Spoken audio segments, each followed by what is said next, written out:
ಇಲಿಯೊಂದು ತನ್ನ ತಾಯಿ ಅನ್ಕೊಂಡು ನೆಮ್ಮದಿಯಿಂದ ನಿದ್ರೆ ಮಾಡ್ತಿತ್ತಂತೆ. ನಿಮ್ಮನ್ನ ನೋಡಿದ್ರು ಹಾಗೆ ಅನ್ಸ್ತದೆ. ನಿಮ್ ತಾಯಿ ವೇಷದಲ್ಲಿರೋ ಅತ್ತೆನೆ ನಿಜವಾಗ್ಲೂ ನಿಮ್ಮನ್ನ ನಾಶ ಮಾಡ್ಬೇಕು ಅನ್ಕೊಂಡಿರೋ ಶತ್ರು ಕರ್ಣ. ಆದ್ರೆ ಅದನ್ನ ನಾನು ನಿಮ್ಗೆ ಹೇಗೆ ಹೇಳಲಿ? ಹಾಗಂತ ಸುಮ್ಮನೆ ಕೂರೋಕ್ಕಂತೂ ಸಾಧ್ಯ ಇಲ್ಲ ಕರ್ಣ. ಈ ಮನೆ ಸಮಸ್ಯೆಗಳೆಲ್ಲ ನಿಮ್ ಸುತ್ತಾನೆ ಸುತ್ತಕೊಂಡಿದೆ. ಪರಿಹಾರನೂ ನಿಮ್ಮಲ್ಲೇ ಇದೆ. ಅದನ್ನ ಆದಷ್ಟು ಬೇಗ ಮಾಡಿ ಮುಗಿಸ್ಬೇಕಷ್ಟೆ.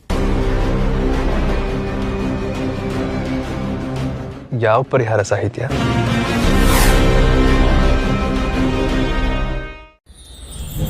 ಕರಿಮಣಿ